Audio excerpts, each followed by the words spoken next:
इसके अंतर्गत अब तक 1,86,221 इलाकों में 5,12,724 टीम दिवस के माध्यम से 3,15,14,761 घरों का सर्विलांस किया गया है और इनमें रहने वालों की संख्या 15,30,03,873 है।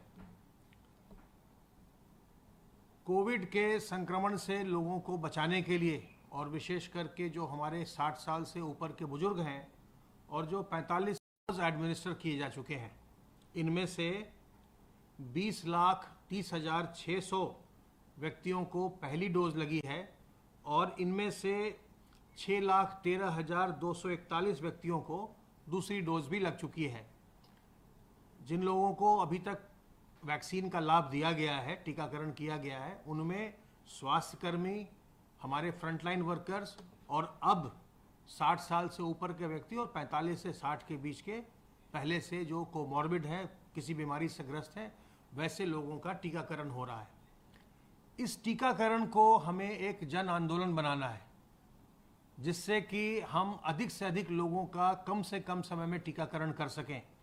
और इसके लिए ये आवश्यक है कि हम जो भी हमारे आस पड़ोस में बुजुर्ग रह रहे हैं, उनकी हम टीकाकरण केंद्र तक जाने में मदद करें। पहले टीकाकरण का कार्य जिला अस्पतालों में और मेडिकल कॉलेज में सप्ताह में 6 दिन, सोमवार से शनिवार तक हुआ करता था। बाकी के जो हमारे सामुदायिक स्वास्थ्य केंद्र हैं और प्राथमिक स्वास्थ्य केंद्र, उनमें यह कार्य 3 दिवस में होता था, सोमवार, गुरुवार और शुक्रवार। अगले सप्ताह से इसमें परिवर्तन किया जा रहा है।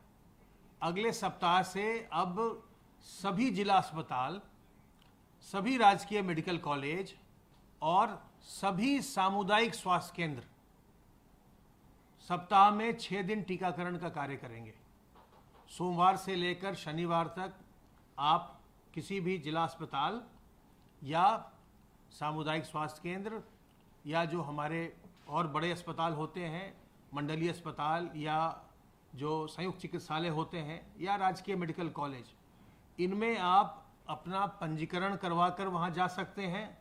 और अगर किसी कारण से आप पंजीकरण नहीं करवा पा रहे हैं, मान लीजिए आपके पास स्मार्टफोन नहीं है, इंटरनेट की व्यवस्था नहीं है, बिल्कुल चिंता मत करिए, आपका पंजीकरण वहीं पर अस्पताल में ही मौके पर कर दिया जाएगा। और इसीलिए अब सामुदायिक स्वास्थ्य केंद्रों में, जो कि ब्लॉक हेडक्वार्टर पर होते हैं, उनमें 6 दिन टीकाकरण की सुविधा प्रदान किए जाने का निर्णय माननीय मुख्यमंत्री जी के द्वारा लिया गया है, ताकि जो ग्रामीण क्षेत्र के लोग हैं वो जाकर के सुगमतापूर्वक, सुविधापूर्वक टीकाकरण करवा सकें।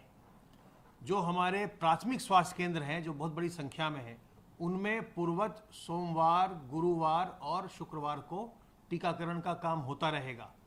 तो इसमें मेरा आप सबों से अनुरोध है, चाहे जनप्रतिनिधिगण हों हमारे, चाहे वो मोहल्ला निगरानी समिति के लोग हों, ग्राम निगरानी समिति के लोग हों, हमारे सरकारी कर्मचारी अधिकारी हों, या और भी जो प्रभावशाली व्यक्ति हैं जो कि दूसरों की मदद कर सकते हैं उन्हें टीकाकरण के केंद्र तक ले जाने में, कृपया करके अपना सहयोग दीजिए और लोगों को टीकाकरण केंद्र तक लाने में मदद कीजिए। अगर आप अपने घर से किसी एक बुजुर्ग को लेकर के टीकाकरण करवाने जा रहे हैं, तो ऐसे साथ में अपने साथ 1-2 लोगों को और ले जाइए जिनके पास साधन नहीं है, जो किसी न किसी की सहायता की प्रतीक्षा कर रहे हैं, उन्हें भी अपने साथ ले जाइए और उन्हें भी टीका दिलवाइए। इसे एक जन आंदोलन बनाना है, ताकि हम जल्दी से जल्दी 60 साल से ऊपर के व्यक्तियों को और 45 से 60 के कोमॉर्बिड व्यक्तियों का टीकाकरण हम करवा सकें। क्योंकि जब संक्रमण होता है तो इन्हीं लोगों में सबसे ज़्यादा जटिलताएं देखने को मिलती हैं। अगर इन्हें हमने जल्दी से जल्दी सुरक्षित कर दिया, इनका हमने वैक्सीनेशन करवा दिया, टीकाकरण करवा दिया, तो जो क्षति होती है इस संक्रमण के कारण से, उसे हम बिल्कुल नगण्य कर सकेंगे। तो ये हम सबका दायित्व है कि हम इसे एक जन आंदोलन बनाते हुए और बड़ी संख्या में लोगों का टीकाकरण करवाएं। कल बहुत बड़े स्तर पर टीकाकरण होगा। सोमवार का दिन है जब सभी सरकारी अस्पताल जो प्राथमिक स्वास्थ्य केंद्र तक हैं उनमें टीकाकरण होगा, और बहुत सारे निजी अस्पताल भी इस काम में लगे हुए हैं। निजी अस्पतालों में अगर आप जाते हैं तो आपको एक डोज की फीस 250 रुपये देनी पड़ती है। जो भी सरकारी अस्पताल हैं उनमें टीकाकरण बिल्कुल ही निःशुल्क है। तो कल का जो हमारा कार्यक्रम होगा उसमें फिर से लगभग 4,500 केंद्रों पर सरकारी और निजी मिलाते हुए कल टीकाकरण का काम किया जाएगा।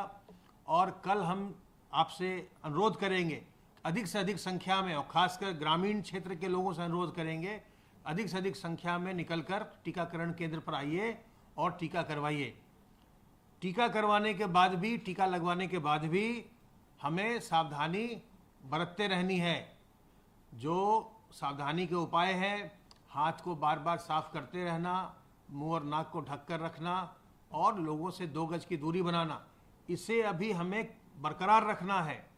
आप देख रहे हैं कि कई राज्यों में केसेस में उछाल आ रहा है। कई राज्यों में बहुत ज़्यादा केसेस संक्रमण के प्रतिदिन के हिसाब से आ रहे हैं। अपने प्रदेश में भी पिछले 1 सप्ताह में कुछ हमारे भी संख्या हल्की सी बढ़ी है, और ये संख्या न बढ़ने पाए, संक्रमण फैलने न पाए, इसके लिए सभी को सावधान रहना बहुत आवश्यक है। और विशेष करके अब होली का समय आ रहा है जब बहुत सारे लोग हमारे जो यहाँ के रहने वाले हैं और दूसरे प्रांतों में रोजी रोटी के लिए वो जाते हैं, वहाँ काम करते हैं, नौकरी करते हैं, वो त्यौहार में अपने घर लौट कर आएंगे। और चूँकि बहुत सारे राज्यों में बहुत संक्रमण फैला हुआ है तो हो सकता है कि उनके साथ संक्रमण भी यहाँ आए। तो इसलिए हमें सावधान रहना है। जो लोग भी बाहर से आ रहे हैं उन्हें भी सावधान रहना है, अपना तत्काल अपनी जांच करवानी है। हम भी उनकी जांच करवा रहे हैं। अभी हमने देखा है कि गोंडा में और बस्ती में और रायबरेली में कुछ यात्री जो महाराष्ट्र से आने वाली ट्रेनों से आए थे, उनकी जांच की गई, उनमें संक्रमण पाया गया। तो ये हमें सावधानी बरतनी है कि जिन राज्यों से लोग आ रहे हैं जहां बहुत ज़्यादा संक्रमण हो रहा है, वहां से अगर आप आ रहे हैं तो अपनी जांच जरूर कराइए। ये आपके लिए भी उपयोगी है, और ख़ास करके जहां अपने घर आप जा रहे हैं, आपके बच्चे, आपके माता पिता, उनके लिए बहुत ज़्यादा ज़रूरी है कि उन्हें भी संक्रमण से आप बचा सकेंगे। तो इसमें हम सबों को अपनी सामाजिक जिम्मेदारी का निर्वहन करना है। अपने हाथ को साफ करते रहिए, मुंह और नाक को ढककर रखिए, मास्क से, रुमाल से, गमछे से, दुपट्टे से, और लोगों से 2 गज की दूरी बनाइए। अगर आप सावधान रहेंगे, संक्रमण से बचेंगे, तो संक्रमण की श्रृंखला को तोड़ेंगे और संक्रमण फैलने नहीं पाएगा। सावधान रहिए, सतर्क रहिए। किसी प्रकार की दुविधा हो, हमारे हेल्पलाइन नंबर 1800 180 5145 पर फ़ोन करिए। स्वस्थ रहिए, संक्रमण मुक्त रहिए, प्रसन्न रहिए।